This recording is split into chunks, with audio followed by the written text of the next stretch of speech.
प्यारे बहन भाइयों,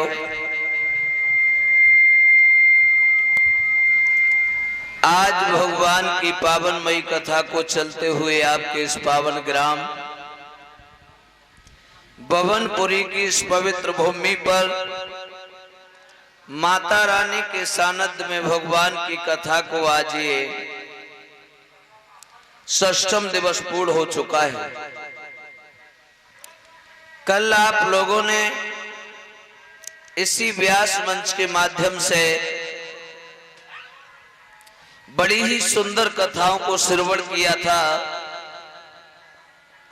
कि आखिरकार भगवान मुरली मनोहर मथुरा की जेलों में किस प्रकार से अवतार लेके आए थे और बधाइयां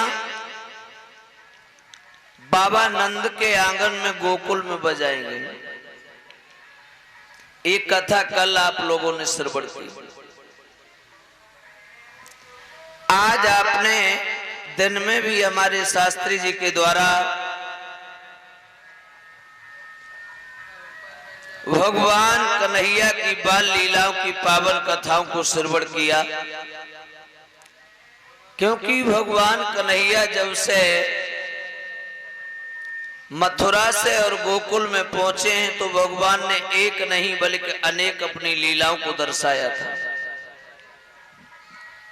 नाना प्रकार के दैत्यों का भगवान ने छोटी सी उम्र में ही वध किया है, क्योंकि कंस भगवान कन्हैया के पीछे पड़ा हुआ है।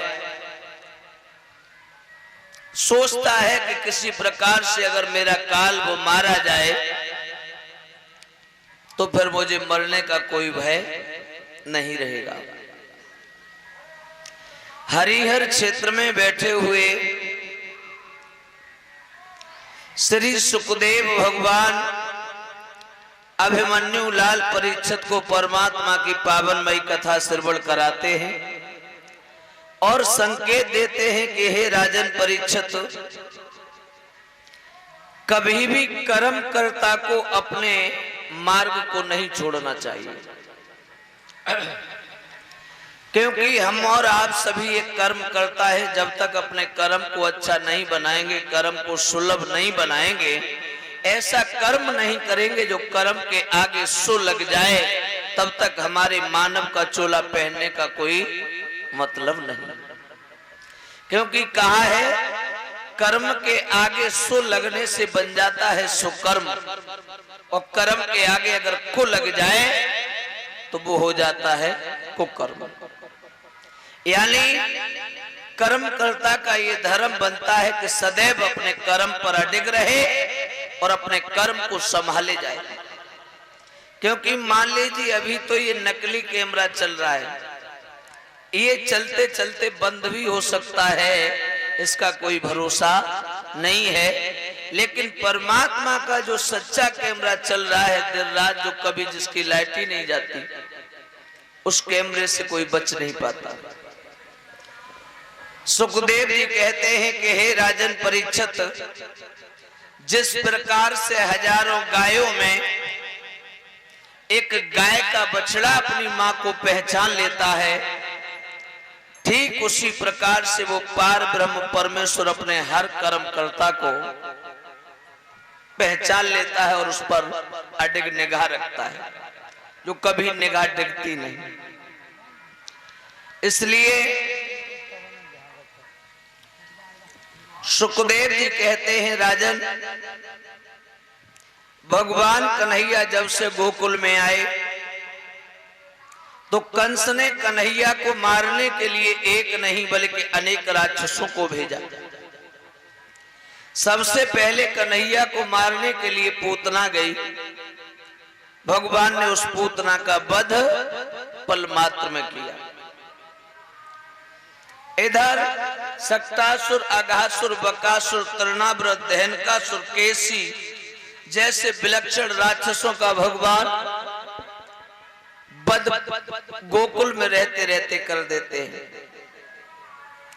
इधर एक दिन सब यादवों ने सलाह मिलाई तो नंद बाबा कहते हैं कि यादवों, जिस दिन से मेरे घर में बेटा पैदा होके आया है उस दिन से हर रोज कोई ना कोई राक्षस आकर के मेरे बेटे के ऊपर अपना आक्रमण करता है, लेकिन मेरा और मेरे कन्हैया का रक्षक मेरा परमात्मा है जो सदैव रक्षा करता है।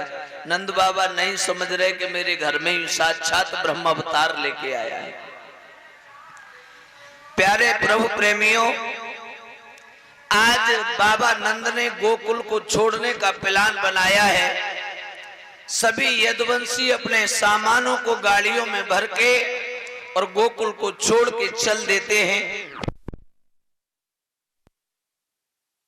कहते हैं भगवान कन्हैया ने यमला अर्जुन नामक वृक्षों का भी कल्याण किया है। भगवान का उखल वंदन हुआ है, अनेक बाल लीलाएं भगवान ने की।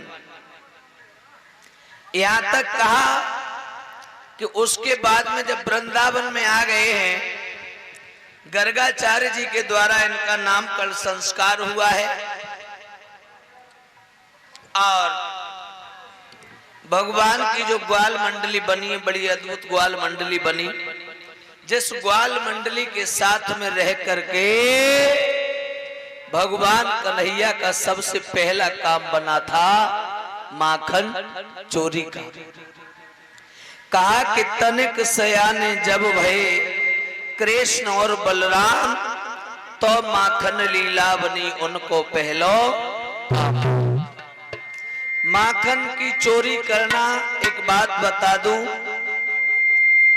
माखन चोरी करना तो परमात्मा का एक बहाना है, लेकिन कुल मिला के ब्रज की हर आत्मा को दर्शन प्रभु का दिखाना मेन उद्देश्य रहा है।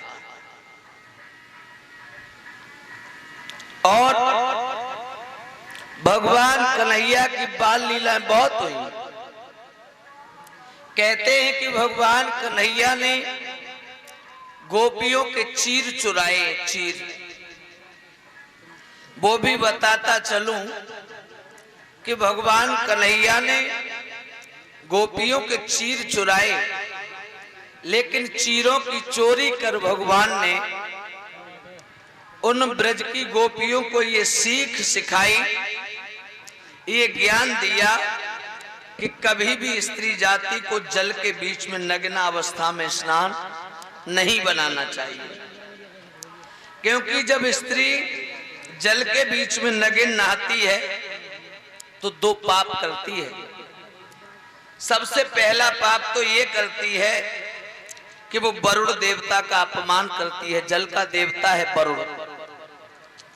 और दूसरी वो भूल करती है कि उसके पतिव्रत धर्म पर आंच जाती है। पतिव्रत धर्म नष्ट होता है जल के अंदर स्त्री को नग्न अवस्था में स्नान बनाने से। इधर गोपियों ने भगवान से इस बारे में भी क्षमा मांगी है, जब भगवान ने ज्ञानोपदेश दिया है तब। और कहते हैं कि कन्हैया से गोपियों ने आरजू की कि प्रभु अब तुमने हमें इतना ज्ञान दिया ही है तो एक कृपा और कर दो हमारे ऊपर। बोले कौन सी कृपा करें? बोले प्रभु हमारी इच्छा है कि आप हमारे साथ में मिलकर के महारास लीला को करें। कन्हैया ने गोपियों की इच्छा अनुसार रास लीला को भी किया, हर गोपी की इच्छा पूर्ण की। कहते हैं जितनी गोपियां थी उतने ही भगवान श्याम सुंदर ने अपने रूप धारण किए। जिस रास लीला को देखने के लिए कैलाश पर्वत से भूतनाथ भोले बाबा और गिरिजा भवानी भी आई, तो भगवान कन्हैया ने ब्रज में रह करके एक लीला नहीं बल्कि अनेक लीलाएं की हैं। आप ये सोचो कि विनय तुम 7 दिन या 9 दिन के लिए कथा कहने के लिए आओ, तुम कन्हैया की सब बाल लीलाओं को सुना दो या कन्हैया की सब कथाओं को सुना दो, तो मुझे छोड़ो मेरे पिताजी की भी हैसियत नहीं, क्योंकि हर अनंत हर कथा अनंत। भगवान की कथाओं का कोई मानो पार नहीं है। मैंने जैसे पहले भी बताया है कि भगवान की कथाओं को तो जितना कहा जाए, जितना सुना जाए, उतना ही थोड़ा है। कहने का मतलब ये है कि भगवान कन्हैया का सितारा ब्रजमंडल में बुलंद होता जा रहा है, लेकिन उधर भोजराज कंस का सितारा मथुरा में मंद पड़ता जा रहा है। सुखदेव जी कहते हैं, राजन परीक्षित, इधर देवताओं को बड़ी देरी हो रही है, को करने के लिए गए थे, अभी वो काम मेरे प्रभु ने नहीं किया है। क्योंकि भगवान किस कारण गए थे? राक्षसों का संहार करने के लिए। कहा है परमात्मा अवतार तभी लेते हैं जब इस पृथ्वी पर अत्याचार बढ़ जाता है और धर्म नजर नहीं आता है। राक्षसों का बोलबाला हो जाता है। धर्मात्मा लोग घरों में छुप छुप करके परमात्मा को याद करते हैं। जब ऐसी स्थिति प्रभु के भक्तों की हो जाती है, तब भगवान अवतार लेके आते हैं।